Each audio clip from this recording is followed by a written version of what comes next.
봄서울은 2008년에 남산 소월길에 정말 저녁에 석양과 뷰가 아주 괜찮은 그곳에 2008년 12월에 오픈을 했고요.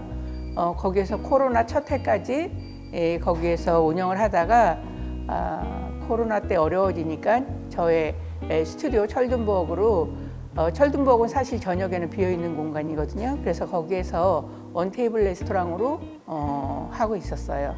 그러다가 제가 아직까지 일할 수 있을 때 조금 더 해보고 싶어서 1층으로 다시 공간을 마련해서 4월 6일부터 정식으로 오픈하게 되었습니다.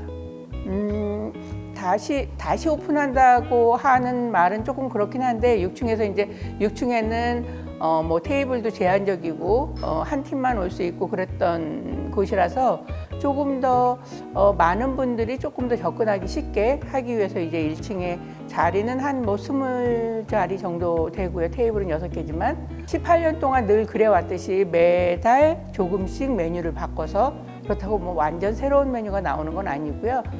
그때쯤 꼭 먹어야 할 재료들, 그런 재료들을 이용해 가지고 만드는 음식, 그 음식들을 손님들한테 대접해드리고 싶어요. 일단 우리나라는 입을 축인다고 얘기하잖아요. 국물 음식을 먼저 떠먹게 되고, 그래서 이제 그런 입 축이는 음식과 그다음에 이제 뭐 새콤 달콤의 그런 밸런스, 그런 거를 이제 맞춰서 점점점 뒤로 갈수록 맛이 진해지는. 그다음에 뭐 간장도 쓰고 된장도 쓰고, 제가 빨간 거는 별로 안 쓰는 편이라서 고추장은 그렇게 많이 사용하지 않고요. 그다음에 뭐 액젓이라든지 새우젓이라든지 그런 거 다양하게 우리의 양념들을 써서 음식을 하고 있어요. 요즘 뭐 컨템포러리라든지 뭐 이노베이션이라든지 새로운 한식들이 많이 나와서 엄청나게 인기를 끌고 있죠. 근데 이제 누군가는 그래도 전통을 계승하면서 조금씩 발전시키는 사람도 있어야 된다고 저는 생각해서 제가 약간 그 세대인 것 같아요. 그래서 진짜 우리나라 전통 한식을 먹기 편한 방식으로 아니면 보기 좋은 방식으로 18년 동안 이제 만들어낸 음식들도 많이 있지만 기본적인 뭐 예를 들면 구절판인데 가운데다 놓고 먹지 않고 각자 먹을 수 있도록 뭐 놓는다든지, 뭐 생선 같은 경우에는 가시를 다 발라서 먹기 편하게 한다든지, 먹는 사람의 입장을 생각해서 가능하면 편하게 먹고 나서 주변이 지저분하지 않게, 그다음에 내 음식을 오롯이 즐기면서 먹을 수 있게 그렇게 하고 있어요. 처음에 이제 제가 반가 음식이라는 걸 품을 시작하면서 하게 된 건 제가 스타일리스트로 일하면서 1996년부터 99년 정도까지 강인희 선생님이라는 반가 음식을 가리키는 선생님이 계셨어요.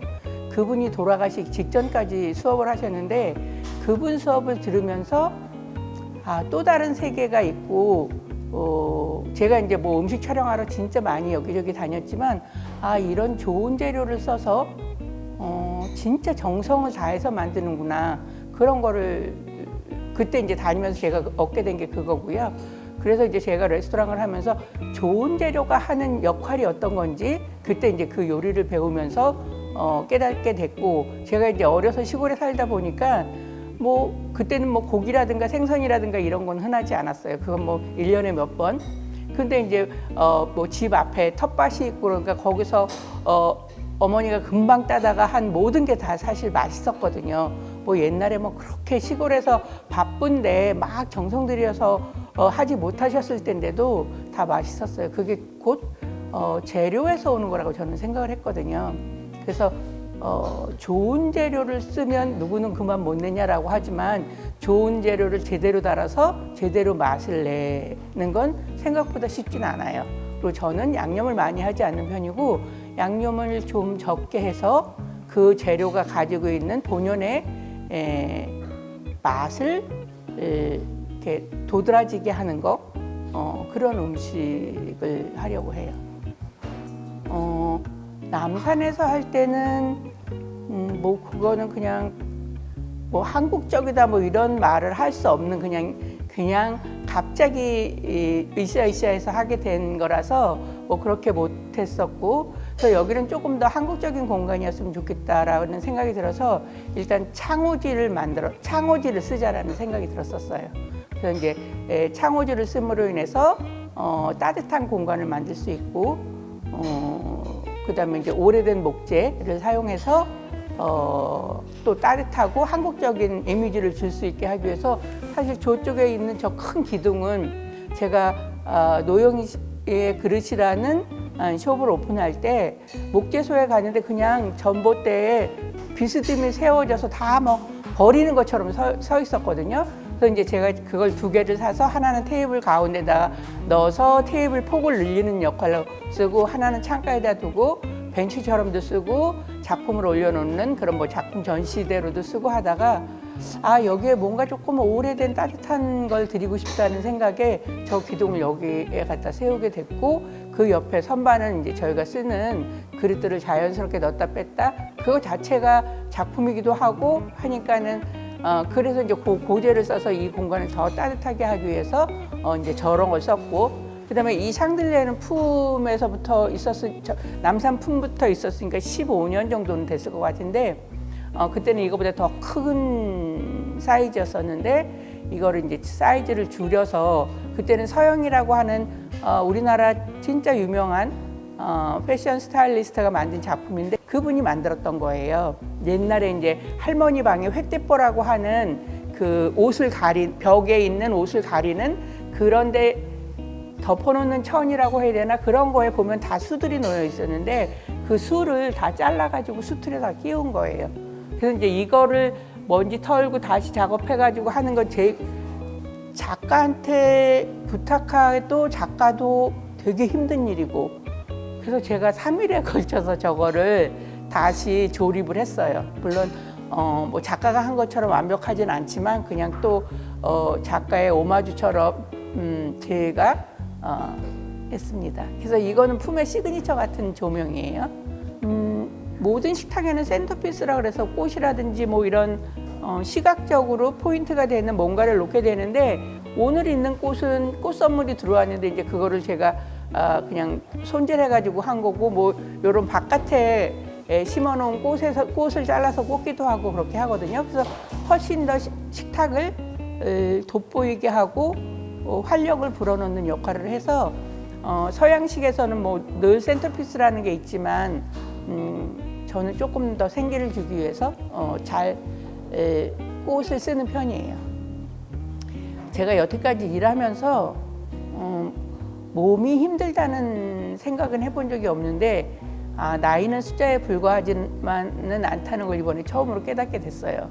65세가 넘고 나니까 빨리 요리 학교를 해야 되겠다는 생각이 늘 이제 저를 쫓아다니는데, 그건 뭐 억지로 할 수 있는 건 아니고 기회가 되면 좋은 요리 학교를 할 거고요. 일단 품을 새롭게 여기에다 공간을 만들었으니까 뭐 매일 점심 저녁 제가 있진 않더라도 최대한 저녁에는 있으려고 당분간 어디 가는 스케줄은 없습니다.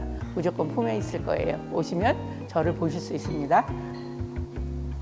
간혹 이제 지금은 이제 이런 코스처럼 내는 한식이 많아졌지만, 품이 2008년에 오픈할 때까지만 하더라도 이렇게 코스별로 각각의 그릇에 담아서 서빙을 하는 경우는 뭐 거의 없었어요. 가운데다가 놓고 쉐어해서 이제 먹는 방식이었지. 근데 이제 제가 이런 방식으로 하니까 어떤 친구들이 저한테 한식은 한 상 가득 차려놓고 먹는 건데 왜 이렇게 주냐고 물어보더라고요.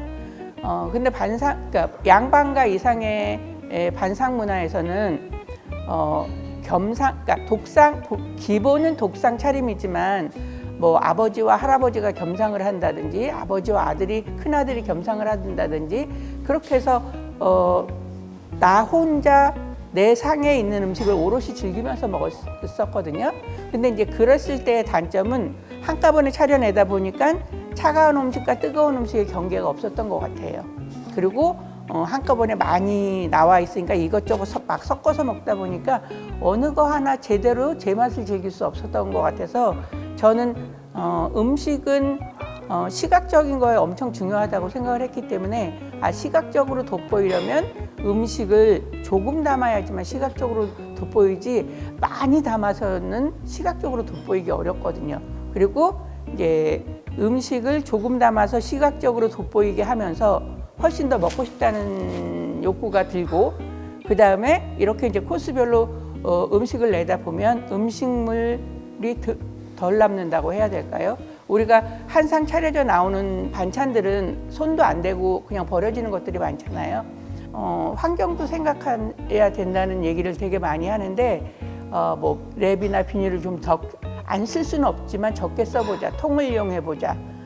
마찬가지로 음식물도 가장 덜 버리는 방법이, 덜 남겨서 버리는 게 이런 코스 요리였던 것 같아요. 제가 이제 레스토랑을 하기 전부터 스튜디오에 손님 초대를 되게 많이 해서, 어려서부터 북적북적한 집에서 자라서 그런지 그렇게 누구 불러서 밥을 해 먹이는 걸 좋아하다가 결국 레스토랑까지 하게 된 케이스인데, 그래서 음식물 쓰레기를 적게 이것도 셰프의 목 아닌가.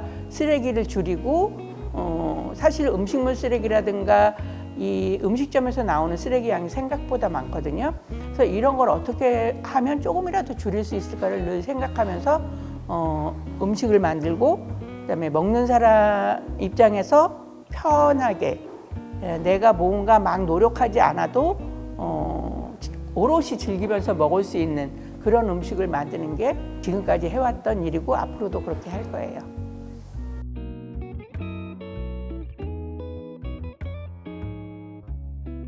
이거는 진달래 화전인데 저희 스타터로 첫 번째 코스로 내거든요. 찹쌀로 만들어서 위를 보호하는 역할도 하기도 하고, 봄임을 확실하게 느낄 수 있는 그런 소재인 것 같아서, 이 진달래 화전은 4월달 한 달 외에는 그 이외에는 먹을 수 없는 거라서 저는 꽃처럼 봄 맞으세요 이렇게 하면서 내드리는데, 그래서 첫 번째 먹는 진달래 화전이고 나중에 후식에는 달콤하게, 첫 번째 코스는 고소하게 해서 내는 화전이에요.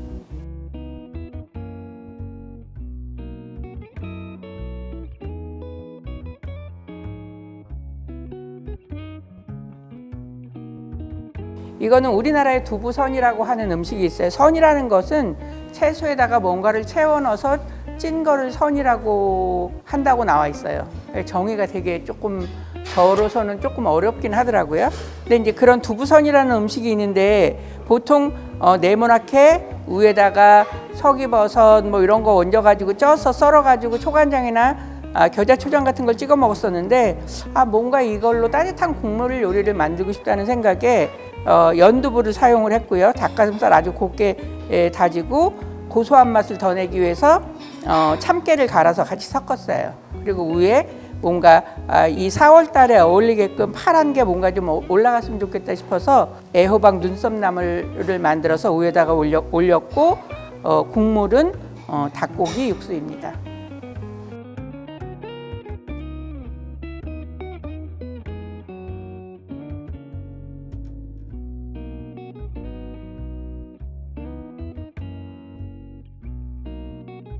이거는 구절판이라고 하는 우리나라 전통 음식이에요. 옛날에는 오방색이라고 해서 빨간색, 까만색, 노란색, 흰색, 초록색, 그렇게 이제 오방색에 맞춰서 했는데, 그러다 보니까 달걀지단 흰 거, 달걀지단 노란 거, 서기버섯 넣은 달걀지단 이런 거로 이제 이 8가지 요소를 구성을 했었는데, 저는 그거보다 조금 더 여러 가지 다양한 재료가 들어갔으면 좋겠다 해서 이제 제가 새롭게 넣게 된 거는 더덕하고 새우하고 해삼하고 전복이에요. 그래서 되게 이제 가운데다가 주게 되면 이거 떼어 먹기가 되게 어려워서 한 사람이 오롯이 즐길 수 있게 하기 위해서 제가 작가한테 특별히 이 작은 합을 만들어 달라고 부탁해서 만든 거고요. 소스를 써먹는 은스푼, 그 다음에 겨자 소스, 손을 닦을 수 있는 물수건까지 해서 이렇게 해서 이제 전체 코스로 내드리는 구절판입니다.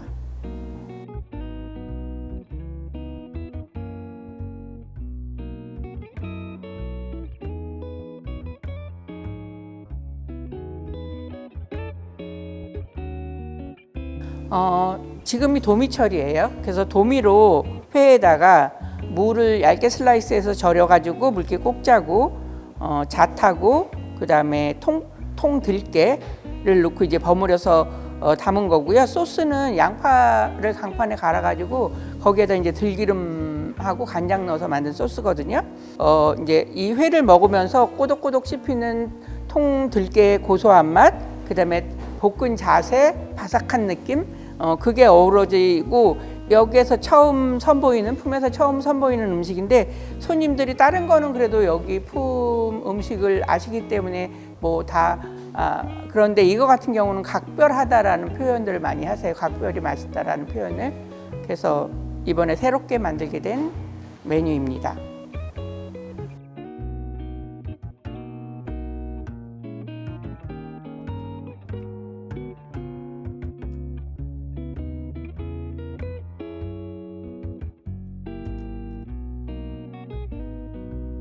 이거는 전복찜인데요. 살아있는 전복을 한번 살짝 데쳐가지고 껍데기에서 뗀 다음에 칼집을 넣고 그 사이에다가 두부하고 쇠고기하고 표고버섯하고 대파채를 넣어서 다시 채운 다음에 찜통에 다시 찌고 우리나라의 즙이라고 하는 걸쭉한 소스가 있어요. 그래서 쇠고기 육수에다가 녹두 녹말을 풀어서 걸쭉하게 만들고 그 즙이라는 역할은 음식을 더 맛있게도 만들고 촉촉하게도 만들고 약간 걸쭉하기 때문에 음식이 식는 거를 방지할 수 있거든요. 그렇게 만든 전복찜입니다.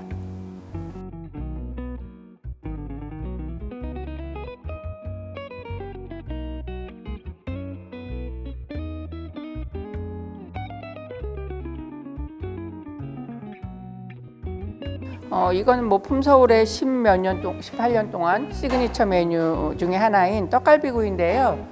전에는 사이즈가 좀 컸었는데 요즘 이제 식사 양들이 줄시고 이러다 보니까 조금 이제 요 단계에 오면 조금 어려워하시는 것 같아서 사이즈를 조금 줄였고요. 지금 아직까지는 쪽파가 맛있을 때라서 쪽파를 구워서 밑에다 깔고 그 위에 떡갈비를 얹었습니다.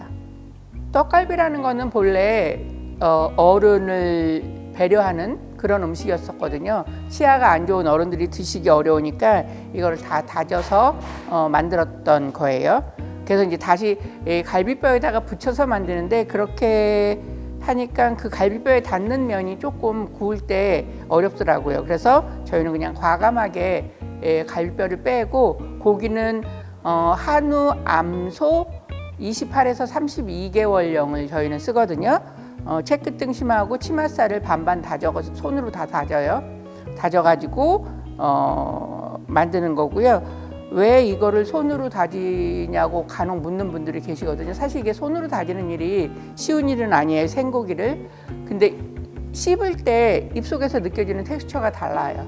그래서 손으로 다져서 그 안에 밤하고 잣하고 대추 다져 놓고 만들어서 구운 겁니다.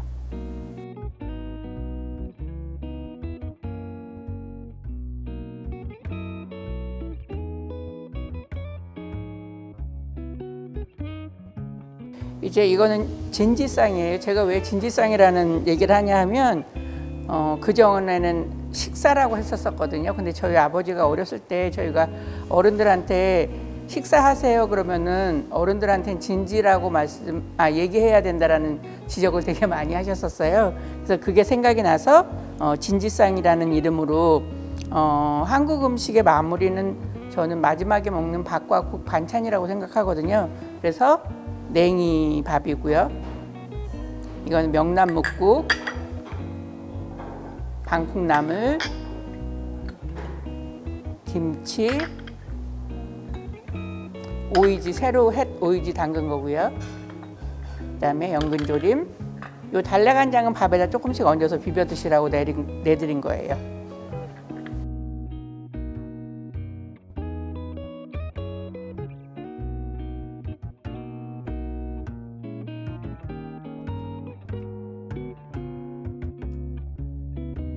이거는 후식 세트고요.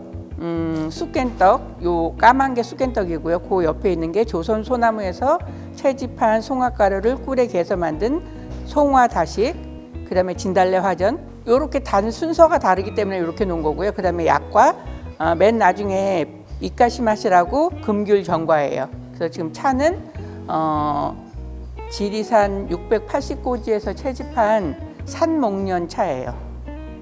이 굽접시는 20년 전도 더 되는 것 같아요. 그때부터 사놓은 접시를 쓰는 거고, 수구하고 찻잔은 이강요라는 작가가 만든 거입니다. 이거는 정재효 작가가 만드신 겁니다.